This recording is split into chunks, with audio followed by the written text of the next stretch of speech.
Good morning, everyone, and welcome back again in the science class. So, today we are going to start our next chapter, chapter number 14, and the name of the chapter is Electric Current and its Effects.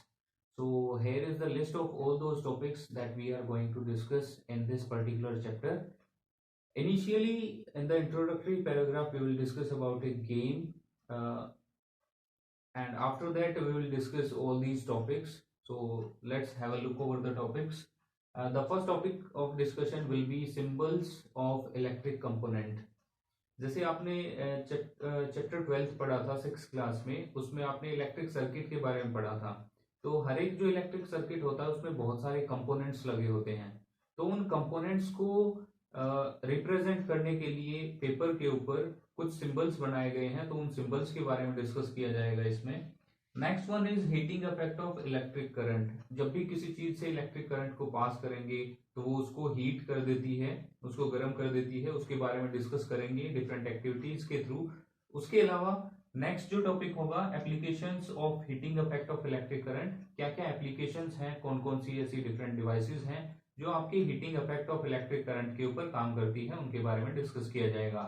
Next one is magnetic effect of electric current. Magnetic effect जो है electric current का वो क्या होता है, किस तरह से ये काम करता है, उसके बारे में डिस्कस करेंगे अलग अलग एक्टिविटीज के through. And the last topic of discussion will be application of magnetic effect of electric current.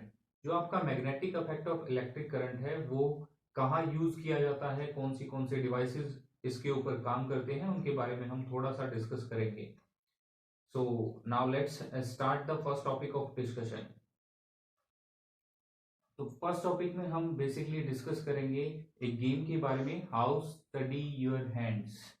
तो इस गेम का जो सेटअप होता है वो बेसिकली एक सर्किट के ऊपर बेस्ड होता है ये पूरा गेम. तो ये पूरा सेटअप यहाँ पर आपको दिखाया गया है. इसमें एक इलेक्ट्रिक सेल लगा है, इलेक्ट्रिक सेल ज्वाइंट है आपकी एक जो पिन है जो स्विच की तरह काम करती है उसके साथ ज्वाइन है ये फिर पिन का दूसरा एंड जो है एक इलेक्ट्रिक जो बल्ब है, इससे आप अटैच कर सकते हो, या यहाँ पर कोई एक जो अलार्म होता है वो लगा सकते हो. इसके बाद इसका एक एंड जो है वो आपकी जो की है उससे अटैच है. दो नेल्स लगे हैं यहाँ पर, दोनों नेल्स एक वायर के थ्रू कनेक्टेड हैं और इस नेल का जो सेकंड एंड है ये वायर से अटैच है आपके इलेक्ट्रिक सेल के साथ. तो सेल का एक एंड इधर पिन से अटैच है, एक एंड यहाँ पर इस नेल से अटैच है. तो बेसिकली ये एक इनकम्प्लीट सर्किट के ऊपर बेस है पूरा गेम. तो होता क्या है यहाँ पर, ये जो आपकी की है इसके बीच में यहाँ पर होल प्रेजेंट होता है.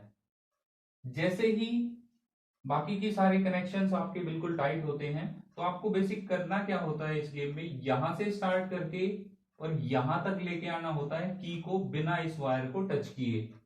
जो बीच में होल है उस होल को बिल्कुल आराम से आपको पास करना है. अगर आपकी जो की है वो इससे टच हो जाएगी तो उसी टाइम पे क्या होगा कि आपका जो बल्ब है वो ग्लो करना स्टार्ट कर देगा, या आपने कोई अलार्म जो लगाया है वो रिंग करना स्टार्ट कर देगा. तो उस टाइम पे आप यहाँ जो है वो आउट हो जाओगे. तो आपको बेसिकली करना क्या है, आपके हैंड कितने स्टेडी हैं, कितने स्थिर हैं, इसमें वो चेक किया जाता है कि क्या आप इस पूरे वायर को बिना टच किए इसको क्रॉस कर सकते हो, पार कर सकते हो या नहीं. तो बेसिकली इसमें इसके बारे में ही डिस्कस किया गया है. तो ये जो बेसिकली ये सर्किट, ये जो पूरा सेटअप हमने इसमें देखा है, जो सेटअप हम बनाते हैं ये पूरा सेटअप काफी कॉम्प्लिकेटेड होता है और उसको अगर सपोज कीजिए किसी पेज या पेपर के ऊपर ड्रॉ करना हो तो काफी डिफिकल्ट होता है. तो क्या कोई इजी वे है इस पूरे सर्किट को शो करने का किसी पेपर के ऊपर? बिल्कुल है. अगर इसके सारे के सारे कंपोनेंट्स को उसके सिंबल से रिप्रेजेंट कर दिया जाए पेपर के ऊपर तो हम इजीली इसको ड्रॉ कर सकते हैं. तो now we are going to discuss what are the different symbols for different components of an electric circuit. तो इलेक्ट्रिक सर्किट के अलग अलग कंपोनेंट्स के लिए कौन कौन से सिंबल्स यूज किए जाते हैं उनके बारे में हम डिस्कस करेंगे ताकि किसी भी इलेक्ट्रिक सर्किट को रिप्रेजेंट करना इजी हो जाए. सिंपल से इलेक्ट्रिक सर्किट के बारे में आप पहले भी डिस्कस कर चुके हो. 6 क्लास में चैप्टर 12 में आपने देखा था जिसमें एक सेल लगा था, वायर्स की हेल्प से उसको कनेक्ट किया गया था इलेक्ट्रिक बल्ब से. तो इस तरह के जितने भी सर्किट हैं उनको सर्किट डायग्राम से इजीली पेपर पे ड्रॉ किया जा सकता है. So now let's have a look over the different symbols which can represent different components of an electric circuit. तो इसमें जो फर्स्ट सिंबल है आपका वो इलेक्ट्रिक सेल के लिए है। इलेक्ट्रिक सेल को अगर आपको रिप्रेजेंट करना है तो आप इस तरह से रिप्रेजेंट कर सकते हो। इसमें ये जो बिग लाइन है ये थोड़ी सी थिन होती है, लेकिन लेंथ इसकी जो है वो लंबी होती है, तो ये आपकी पॉजिटिव टर्मिनल को रिप्रेजेंट करती है। नेक्स्ट जो है वो आपकी थिक लाइन होती है, लेकिन काफी छोटी होती है लेंथ में, तो ये आपकी नेगेटिव टर्मिनल को रिप्रेजेंट करती है किसी भी सेल में। तो इस तरह से आप एक इलेक्ट्रिक सेल को रिप्रेजेंट कर सकते हो पेपर के ऊपर whenever you are drawing the circuit diagram for any circuit. Next जो आपका सिंबल है वो है इलेक्ट्रिक बल्ब के लिए। तो इलेक्ट्रिक बल्ब को किस तरह से रिप्रेजेंट करना है, इस तरह से आपको ये जो है बल्ब का सिंबल जो है वो ड्रॉ करना है। नेक्स्ट जो है वो switch in on position. Suppose कीजिए आपने इलेक्ट्रिक सर्किट में एक स्विच लगा रखा है और स्विच जो है वो ऑन पोजीशन में है, मींस आपका सर्किट जो है वो कंप्लीट है। तो इस तरह से आप स्विच को दिखा सकते हो। नेक्स्ट जो है वो switch in of condition. Suppose कीजिए कि आपने स्विच जो है वो ऑफ कर रखा है, आपका जो इलेक्ट्रिक सर्किट है वो कंप्लीट नहीं है, तो उस केस में आप क्या करोगे, इस तरह से इसको दिखाओगे, इसके जो दोनों एंड्स हैं उनको आप ओपन दिखाओगे। Next one is battery. सबसे पहले तो बैटरी होती क्या है basically. Battery is the combination of two or more sales.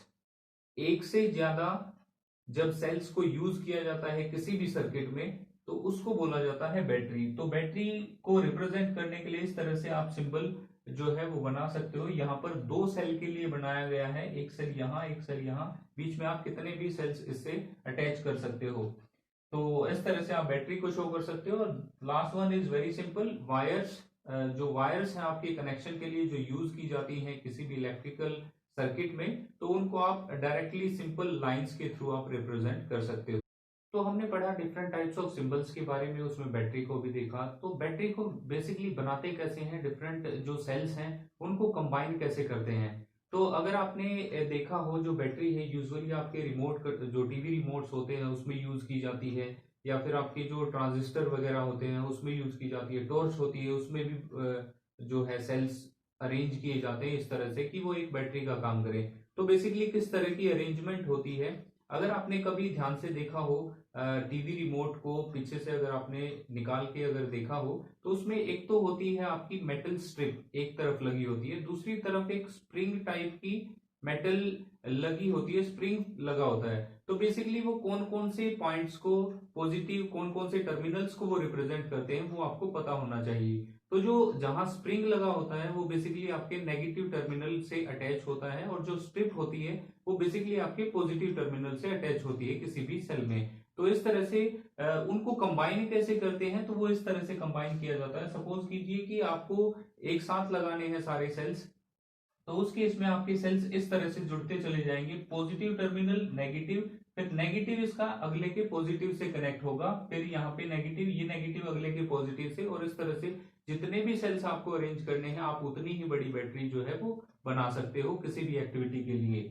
Next suppose कीजिए कि आपको पैरेलल अरेंज करने हैं जो आपके सेल्स हैं। तो देखिए इस तरफ एक सेल है पॉजिटिव नेगेटिव, दूसरा सेल यहाँ पॉजिटिव नेगेटिव, तो ये जो कनेक्शन होगा पॉजिटिव से नेगेटिव की तरफ होगा। सपोज कीजिए एक और सेल हो हमारे पास, तो ये जो पॉजिटिव है ये उसके नेगेटिव से आगे जाके जुड़ जाएगा। तो इस तरह से आप पैरेलली भी अरेंज कर सकते हो सेल्स को to make your battery for different activities. इसके अलावा सेल होल्डर आते हैं। सपोज कीजिए कि हमें हमारे पास सेल होल्डर नहीं है, तो हम कैसे बना सकते हैं उसको। हमें एक वुडन ब्लॉक लेना होगा, सबसे पहले उस वुडन ब्लॉक पे दो मेटल स्ट्रिप्स जो हैं वो फिक्स करनी होंगी।